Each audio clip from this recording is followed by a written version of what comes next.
Welcome back to Siri Creations. Friends, ಇವತ್ತು ಮುಹೂರ್ತಂ ಸೀರೆಗೆ ಒಪ್ಪುವಂಥ ಒಂದು ಬ್ರೈಡಲ್ ಸೀರೆ ಕುಚ್ಚು ಮಾಡೋದು ಹೇಗೆ ಅಂತ ಕಲ್ತ್ಕೊಳ್ಳೋಣ. ಮೊದಲಿಗೆ ನಾನು ಸೀರೆಗೆ ಲಾಕ್ ಮಾಡಿಕೊಂಡು 2 ಚೈನ್ ಹಾಕೋತಾ ಇದ್ದೀನಿ. 2 ಚೈನ್ ಹಾಕ್ಕೊಂಡು ಸೂಜಿ ಮೇಲೆ ದಾರ ತಗೊಂಡು ನಾವೇನು 2 ಚೈನ್ ಹಾಕಿದ್ವಿ ಅಲ್ವಾ, ಅದ್ರ ಪಕ್ಕದಲ್ಲೇ ಇನ್ಸರ್ಟ್ ಮಾಡಿ ನಾನು ಡಬಲ್ ಕ್ರೋಶೆನ ಮಾಡ್ಕೋತಾ ಇದ್ದೀನಿ. ಇಲ್ಲಿ ಡಬಲ್ ಕ್ರೋಶೆ ಲೆಂತ್ ಬಂದು 2 ಚೈನ್ನ ಲೆಂತ್ ಅಷ್ಟೇ ನಾವು ವರ್ಕ್ ಮಾಡಬೇಕು. ಮತ್ತು ಇವಾಗ ಅದ್ರ ಪಕ್ಕದಲ್ಲೇ ಇನ್ನೂ ಒಂದು ಡಬಲ್ ಕ್ರೋಶೆ, ಮತ್ತೆ ಸೂಜಿ ಮೇಲೆ ದಾರ ತಗೊಂಡು ಅದ್ರ ಪಕ್ಕದಲ್ಲೇ ಇನ್ನೂ ಒಂದು ಡಬಲ್ ಕ್ರೋಶೆ. ಫ್ರೆಂಡ್ಸ್, ಹಾಗೆಯೇ ನಾನು ಯೂಸ್ ಮಾಡೋ ಮೆಟೀರಿಯಲ್ಸು ನೀವು ಪರ್ಚೇಸ್ ಮಾಡಬೇಕು ಅಂತ ಅಂದರೆ ಡಿಸ್ಕ್ರಿಪ್ಷನ್ ಬಾಕ್ಸಲ್ಲಿ ನಾನು ಡೀಟೇಲ್ಸ್ನ ಕೊಟ್ಟಿರ್ತೀನಿ, ಒಂದು ಸತಿ ನೀವು ಚೆಕ್ ಮಾಡ್ಬೋದು. ನೋಡಿ, ಪಕ್ಕನೇ ನಾನು ಡಬಲ್ ಕ್ರೋಶೆಗಳನ್ನ ವರ್ಕ್ ಮಾಡ್ತಾ ಹೋಗ್ತಾ ಇದ್ದೀನಿ. ಮತ್ತೆ ನೋಡಿ, ಸೂಜಿ ಮೇಲೆ ದಾರ ತಗೊಂಡು ಅದ್ರ ಪಕ್ಕನೇ ವರ್ಕ್ ಮಾಡ್ತಾ ಹೋಗ್ತಾ ಇದ್ದೀನಿ. ಫ್ರೆಂಡ್ಸ್, ಹಾಗೆಯೇ ಯಾರಿಗಾದರೂ ಸೀರೆ ಕುಚ್ಚು ಕಲಿಯೋದಕ್ಕೆ ಇಂಟ್ರೆಸ್ಟ್ ಇತ್ತು ಅಂತ ಅಂದರೆ ನೋಡ್ತಾ ಇರ್ಬೋದು, ಇಲ್ಲಿ ಡಿಸ್ಪ್ಲೇ ಆಗ್ತಾರೋ ನಂಬರ್ಗೆ ನೀವು ನನ್ನ ಕಾಂಟ್ಯಾಕ್ಟ್ ಮಾಡ್ಬೋದು. ಆನ್ಲೈನ್ ಕ್ಲಾಸಸ್ ಜೊತೆಗೆ ಆಫ್ಲೈನ್ ಕ್ಲಾಸಸ್ ಎರಡೂ ಕೂಡ ಇರುತ್ತೆ. ನೋಡಿ, ಮತ್ತೆ ಡಬಲ್ ಕ್ರೋಶೆನ ಮಾಡ್ಕೋತಾ ಇದ್ದೀನಿ. ಆದಷ್ಟು ಗ್ಯಾಪ್ನ ಕೊಡೋದಕ್ಕೆ ಹೋಗಬೇಡಿ, ಒಂದು ಡಬಲ್ ಕ್ರೋಶೆಗೂ ಇನ್ನೊಂದು ಡಬಲ್ ಕ್ರೋಶೆಗೂ. ಸೊ ನೋಡಿ, ಪಕ್ಕನೇ ವರ್ಕ್ ಮಾಡ್ಕೊಳ್ಳೋದಕ್ಕೆ ಟ್ರೈ ಮಾಡ್ಕೊಳ್ಳಿ. 2ರಲ್ಲಿ 1. ಸೊ ನೋಡಿ, ಈ ಥರ ಬರುತ್ತೆ. ಇದೇ ಥರ ನಾವು ಡಬಲ್ ಕ್ರೋಶೆಗಳನ್ನ ಮಾಡ್ತಾ ಹೋಗಬೇಕು. ನೋಡಿ, ಈ ಥರ ಕಂಪ್ಲೀಟ್ ಬೇಸ್ ಲೈನು ನಮಗೆ ಇದೇ ರೀತಿ ಡಬಲ್ ಕ್ರೋಶೆನ ಹಾಕೊಳ್ಳೋದು. ಫ್ರೆಂಡ್ಸ್, ನೋಡಿ, ಪೂರ್ತಿ ಸೀರೆ ನಾನು ಇದೇ ರೀತಿ ಡಬಲ್ ಕ್ರೋಶೆನ ಹಾಕ್ಕೊಂಡು ಹೋಗಿದ್ದೀನಿ. ಕಂಪ್ಲೀಟಾಗಿ ಇದೇ ರೀತಿ ವರ್ಕ್ ಮಾಡ್ಕೋಬೇಕು. ಡಬಲ್ ಕ್ರೋಶೆ ಲೆಂತ್ ಕೂಡ ನಾವು ಮೇಂಟೈನ್ ಮಾಡ್ಕೋಬೇಕು. ಒಂದು ಚಿಕ್ಕದು ಒಂದು ದೊಡ್ಡದು ಯಾವುದೇ ಕಾರಣಕ್ಕೂ ವರ್ಕ್ ಮಾಡಬಾರ್ದು.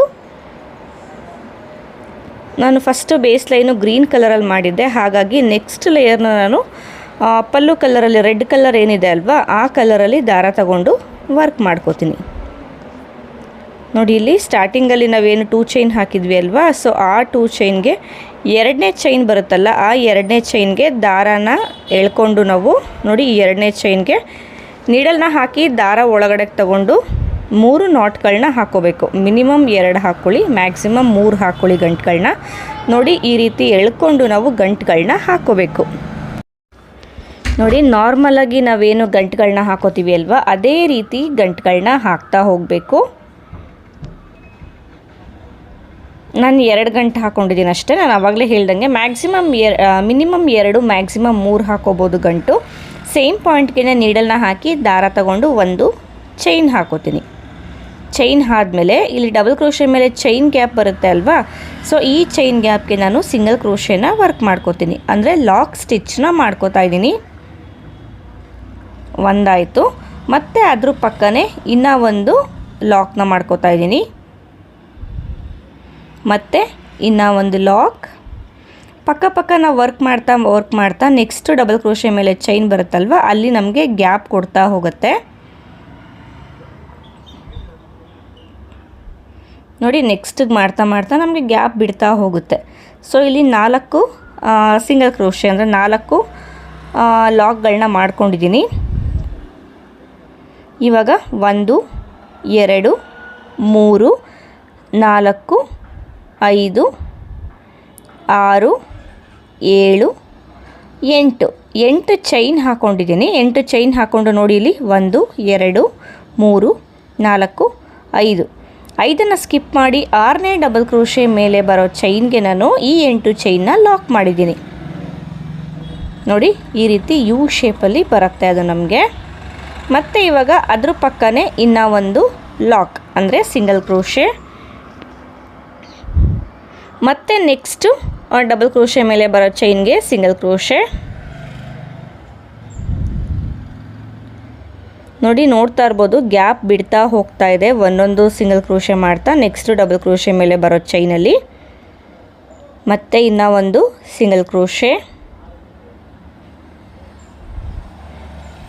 ಮತ್ತು ಅದ್ರ ಪಕ್ಕನೇ ಇನ್ನೂ ಒಂದು ಸಿಂಗಲ್ ಕ್ರೋಶೆ, ಮತ್ತು ಅದ್ರ ಪಕ್ಕನೇ ಇನ್ನೂ ಒಂದು ಸಿಂಗಲ್ ಕ್ರೋಶೆ ಹಾಕ್ಕೊಳ್ಳಿ.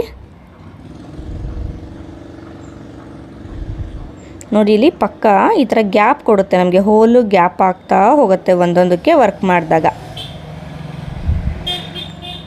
ಮತ್ತು ಇನ್ನೂ ಒಂದು ಸಿಂಗಲ್ ಕ್ರೋಶೆ ನೆಕ್ಸ್ಟ್ ಚೈನ್ ಮೇಲೆ, ಮತ್ತು ಇನ್ನೂ ಒಂದು ಸಿಂಗಲ್ ಕ್ರೋಶೆ.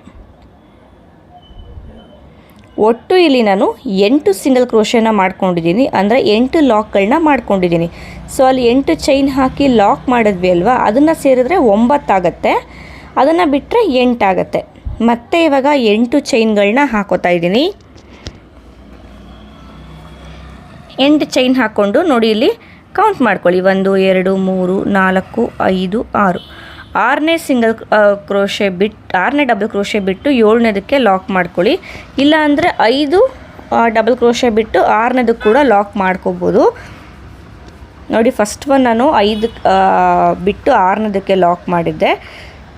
ಸೊ ಹಾಗಾಗಿ ಕೌಂಟಿಂಗು ಮಿಸ್ ಆಯಿತು ನನಗೆ. ಮತ್ತೆ ಇವಾಗ ಓಪನ್ ಮಾಡಿಕೊಂಡು 5 ಡಬಲ್ ಕ್ರೋಶೆನ ಸ್ಕಿಪ್ ಮಾಡಿ 6ನೇ ಡಬಲ್ ಕ್ರೋಶೆಗೆ ನಾನು ವರ್ಕ್ ಮಾಡ್ಕೋತಾ ಇದ್ದೀನಿ.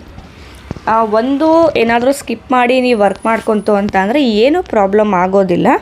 ಬಟ್ ನನಗೆ ನಿಮಗೆ ಟೀಚ್ ಮಾಡ್ತಾ ಇರೋದ್ರಿಂದ ಕರೆಕ್ಟಾಗಿ ತೋರಿಸ್ಬೇಕು ಅಂತ ಅಷ್ಟೇ ನಾನು ಬಿಚ್ಚಿ ಮಾಡಿದ್ದು. ಒಂದೊಂದು ಸ್ಕಿಪ್ ಮಾಡ್ತಾ ಮಾಡಿದ್ರೆ ಏನು ಅಂಥ ಡಿಫ್ರೆನ್ಸ್ ಅಂತ ಏನೂ ಆಗೋದಿಲ್ಲ. ಸೊ 8 ಚೈನ್ ಹಾಕಿ ಲಾಕ್ ಮಾಡಿದ್ವಿ ಅಲ್ವಾ, ಆ ಲಾಕ್ನ ಬಿಟ್ಟು ಮತ್ತು 8 ಲಾಕ್ಗಳನ್ನ ಮಾಡ್ಕೋಬೇಕು. ಅಂದರೆ 8 ಸಿಂಗಲ್ ಕ್ರೋಶೆಗಳನ್ನ ಪಕ್ಕನೇ ಮಾಡ್ಕೋಬೇಕು. ನಾವು ಒಂದೊಂದು ಸಿಂಗಲ್ ಕ್ರೋಶೆ ಮಾಡ್ತಾನು ಈ ಥರ ಗ್ಯಾಪ್ ಕೊಡ್ತಾ ಹೋಗುತ್ತೆ. ಡಬಲ್ ಕ್ರೋಶೆ ಮೇಲೆ ಬರೋ ಚೈನು ನಮಗೆ ಗ್ಯಾಪ್ ಕೊಡ್ತಾ ಹೋಗುತ್ತೆ.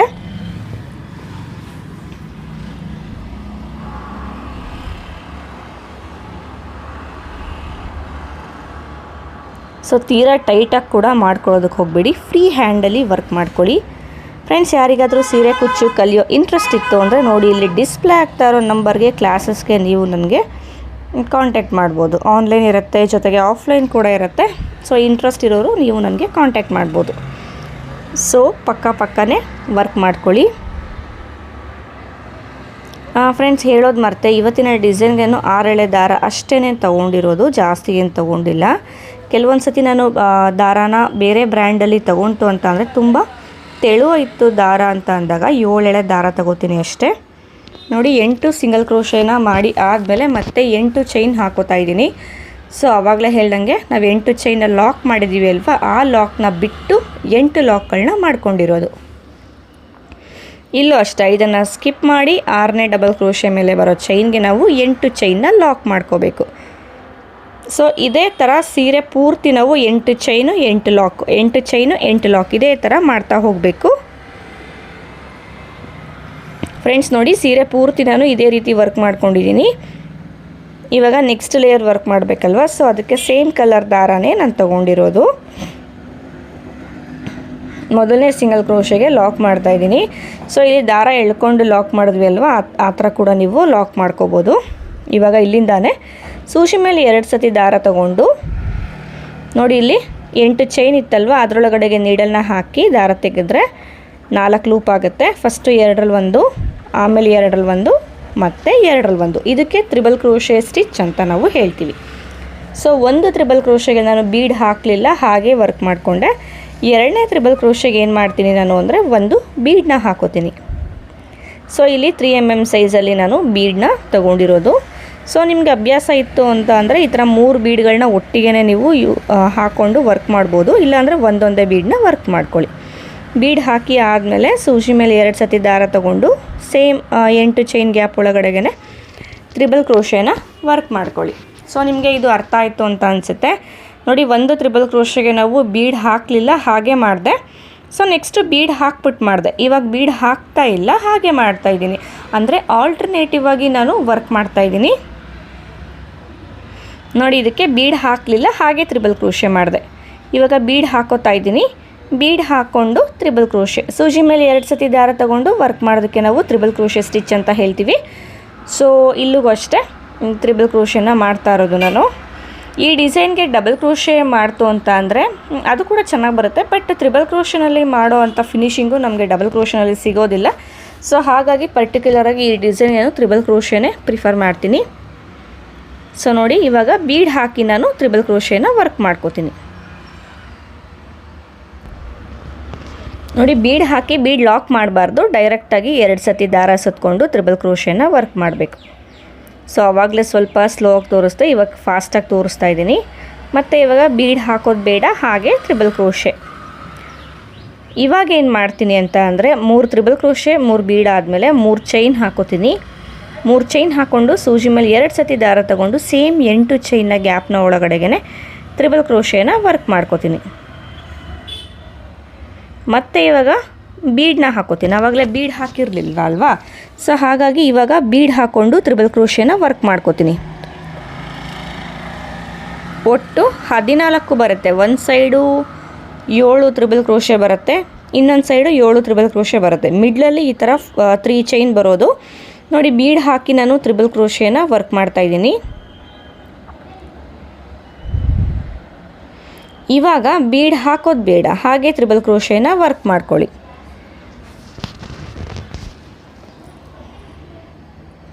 ಮತ್ತು ಇವಾಗ ಬೀಡ್ ಹಾಕ್ಕೊಂಡು ತ್ರಿಬಲ್ ಕ್ರೋಶೇನ ವರ್ಕ್ ಮಾಡ್ಕೊಳ್ಳೋಣ.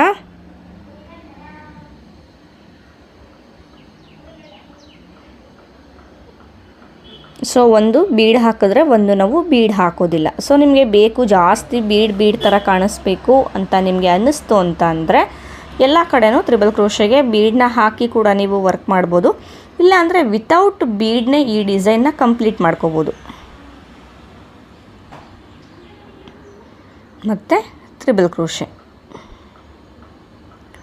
ಸೊ ವಿಡಿಯೋ ತುಂಬ ಫಾಸ್ಟ್ ಆಯಿತು ಅಂತ ಅನಿಸಿದ್ರೆ ವಿಡಿಯೋ ಮೇಲೆ ಕ್ಲಿಕ್ ಮಾಡ್ತು ಅಂತ ಅಂದರೆ ನಮಗೆ ಸೆಟ್ಟಿಂಗ್ ಸಿಂಬಲ್ ಕಾಣಿಸುತ್ತೆ ರೈಟ್ ಸೈಡಲ್ಲಿ. ಅದನ್ನು ಕ್ಲಿಕ್ ಮಾಡಿದಾಗ ಅಲ್ಲಿ ನಿಮಗೆ ಪ್ಲೇಬ್ಯಾಕ್ ಸ್ಪೀಡ್ ಆಪ್ಷನ್ ಸಿಗುತ್ತೆ. ಅದನ್ನು ಕ್ಲಿಕ್ ಮಾಡಿ ನೀವು ಸ್ಪೀಡನ್ನ ಸ್ಲೋ ಆಗಿ ಕೂಡ ಮಾಡಿ ನೋಡ್ಕೋಬೋದು. ಮತ್ತು ಇವಾಗ ತ್ರಿಬಲ್ ಕ್ರೋಶೆ ಮಾಡ್ತಾಯಿದ್ದೀನಿ ಬೀಡನ್ನ ಹಾಕ್ಕೊಂಡು. ಕೊನೆಯದಾಗಿ ಬೀಡ್ ಹಾಕೋದು ಬೇಡ, ಹಾಗೆ ತ್ರಿಬಲ್ ಕ್ರೋಶೆನ ವರ್ಕ್ ಮಾಡ್ತಾಯಿದ್ದೀನಿ. ಸೊ ಆರ್ಚ್ನ ಸ್ಟಾರ್ಟಿಂಗಲ್ಲಿ ಸ್ವಲ್ಪ ನಾನು ಸ್ಲೋ ಆಗಿ ತೋರಿಸಿದೆ, ಸೊ ಹಾಗಾಗಿ ಇಲ್ಲಿ ಫಾಸ್ಟಾಗಿ ತೋರಿಸ್ತಾ ಇದ್ದೀನಿ. ಇವಾಗ ನೋಡಿ ಈ ಥರ ಬರುತ್ತೆ ಆರ್ಚ್. ಇದು ನೋಡಿ, ಒಂದಕ್ಕೆ ಬೀಡ್ ಹಾಕಿದ್ರೆ ಒಂದಕ್ಕೆ ಬೀಡ್ ಹಾಕೋದಿಲ್ಲ. ಒಟ್ಟು 14 ತ್ರಿಬಲ್ ಕ್ರೋಶೆ ಬಂದಿದೆ. ಇವಾಗ ಕೌಂಟ್ ಮಾಡ್ಕೊಳ್ಳಿ ಕರೆಕ್ಟಾಗಿ ಎಲ್ಲಿಗೆ ಬರುತ್ತೆ ನೋಡಿಕೊಂಡು ಲಾಕ್ ಮಾಡ್ಕೋಬೇಕು. ಅಂದರೆ ನಾನಿವಾಗ 5ನೇ ಸಿಂಗಲ್ ಕ್ರೋಶೆ ಮೇಲೆ ಲಾಕ್ ಮಾಡಿದ್ದು. ಈ ಕಡೆ 4 ಬಿಟ್ಟೆ, ಆ ಕಡೆ 4, ಅಂದರೆ 8 ಚೈನ ಲಾಕ್ನ ಕೂಡ ಇಲ್ಲಿ ಕೌಂಟ್ ಮಾಡ್ಕೊಂಡಿದ್ದೀನಿ. ಮತ್ತು ಇವಾಗ ಇಲ್ಲಿಂದಾನೆ ನೆಕ್ಸ್ಟು ನಾವೇನು 8 ಚೈನ್ ಹಾಕ್ಕೊಂಡಿದ್ದೀವಿ ಅಲ್ವಾ, ಇದ್ರ ಒಳಗಡೆಗೆ ಸೇಮ್ ಇದೇ ಥರನೇ ನಾವು ವರ್ಕ್ ಮಾಡೋದು. ಸೊ ಫಸ್ಟು ಆರ್ಚ್ ಮಾಡ್ಕೊಂಡ್ವಿ ಅಲ್ವಾ, ಅದೇ ಕೌಂಟಿಂಗ್ಸಲ್ಲೇ ಬರಲಿ. ಸೊ ನೆಕ್ಸ್ಟು ಆರ್ಚು ಕೂಡ ಒಂದು ಆಲ್ಟರ್ನೇಟಿವ್ ಆಗಿ ಒಂದು ಬೀಡ್ ಹಾಕೋದು, ಒಂದು ಬೀಡ್ ಹಾಕ್ದೇ ಇರೋದು, ಆ ರೀತಿ ತ್ರಿಬಲ್ ಕ್ರೋಶೆನ ವರ್ಕ್ ಮಾಡ್ಕೋಬೇಕು. So as it is same, ಬೇರೆ ಏನೂ ಡಿಫ್ರೆನ್ಸ್ ಇಲ್ಲ. ಇದೇ ಥರ ಸೆಕೆಂಡ್ ಆರ್ಚ್ನ ಕೂಡ ಕಂಪ್ಲೀಟ್ ಮಾಡಿ ನಾನು ತೋರಿಸ್ತೀನಿ ನಿಮಗೆ. ಫ್ರೆಂಡ್ಸ್ ನೋಡ್ತಾ ಇರ್ಬೋದು ಸೆಕೆಂಡ್ ಆರ್ಚ್ ಕೂಡ ಕಂಪ್ಲೀಟ್ ಆಗಿದೆ. ಇಲ್ಲಿ ಆರ್ಚ್ನ ಮಿಡಲ್ಗೆ ನಾವು 3 ಚೈನ್ ಹಾಕಿದ್ದೀವಿ ಅಲ್ವಾ, ಇಲ್ಲಿಗೆ ಕುಚ್ಚನ್ನ ಹಾಕೋದು. ಕುಚ್ಚೆಲ್ಲ ಹಾಕಿ ಡಿಸೈನ್ ಯಾವ ರೀತಿ ಕಾಣಿಸುತ್ತೆ ಅಂತ ಹೇಳಿ ನಾನು ತೋರಿಸ್ತೀನಿ ನಿಮಗೆ. ಫ್ರೆಂಡ್ಸ್ ಏನು ನೀವು ನೋಡ್ತಾ ಇದ್ದೀರಾ, ಡಿಸೈನ್ ಕಂಪ್ಲೀಟ್ ಆಗಿದೆ, ಕುಚ್ಚು ಕೂಡ ಕಟ್ಟಿ ಆಗಿದೆ. ಇಲ್ಲಿ ಕುಚ್ಚನ್ನ ಕಟ್ಟೋದಕ್ಕೆ ನಾನು 157 ದಾರಾನ ತೊಗೊಂಡಿರೋದು. ಸೊ ಇಲ್ಲಿ ಗೋಲ್ಡು ಹಾಗೆ ಗ್ರೀನ್ ಆಲ್ಟರ್ನೇಟಿವ್ ಆಗಿ ನಾನು ಕುಚ್ಚನ್ನ ಹಾಕ್ಕೊಂಡಿದ್ದೀನಿ. ಸೊ ಇಲ್ಲಿ ಗ್ರೀನ್ ಕಲರ್ ದಾರದ ಮೇಲೆ ಒಂದು ಪರ್ಲ್ ಚೈನನ್ನು ಅಂಟಿಸಿದ್ದೀನಿ ನಾನು. ಆವಾಗ ನಮಗೆ ವೈಟ್ ಕಲರ್ ಮುಹೂರ್ತಮ್ ಧಾರೆ ಮುಹೂರ್ತದ ಸೀರೆ ಆಗಿರೋದ್ರಿಂದ ವೈಟ್ ಕಲರ್ಗೆ ಮ್ಯಾಚ್ ಆಗುತ್ತೆ ಸ್ಯಾರಿ. ಅದು ಲೇಸ್ ಅಂಟಿಸಿರೋದು. ಫ್ರೆಂಡ್ಸ್ ಇವತ್ತಿನ ಡಿಸೈನ್ದು ಫೈನಲ್ ಲುಕ್. ಈ ಡಿಸೈನ್ ನಿಮ್ಮೆಲ್ಲರಿಗೂ ಇಷ್ಟ ಆಗಿದೆ ಅನ್ಕೋತೀನಿ. ಈ ಡಿಸೈನ್ಗೆ ನಾವು 950ಇಂದ 1200ವರೆಗೂ ನಾವು ಚಾರ್ಜ್ ಮಾಡ್ಬೋದು, ಯಾಕಂದರೆ ಆರ್ಚು ತುಂಬ ಹತ್ರ ಬಂದಿದೆ. ಮೆಟೀರಿಯಲ್ಸ್ ಏನೋ ಬೇಕು ಅಂದರೆ ಡಿಸ್ಕ್ರಿಪ್ಷನ್ ಬಾಕ್ಸ್ನ ಚೆಕ್ ಮಾಡಿ. ಮತ್ತೆ ಸಿಗ್ತೀನಿ ನೆಕ್ಸ್ಟ್ ಇಂಟ್ರೆಸ್ಟಿಂಗ್ ವಿಡಿಯೋ ಜೊತೆ. ಅಲ್ಲಿವರೆಗೂ ಥ್ಯಾಂಕ್ ಯು.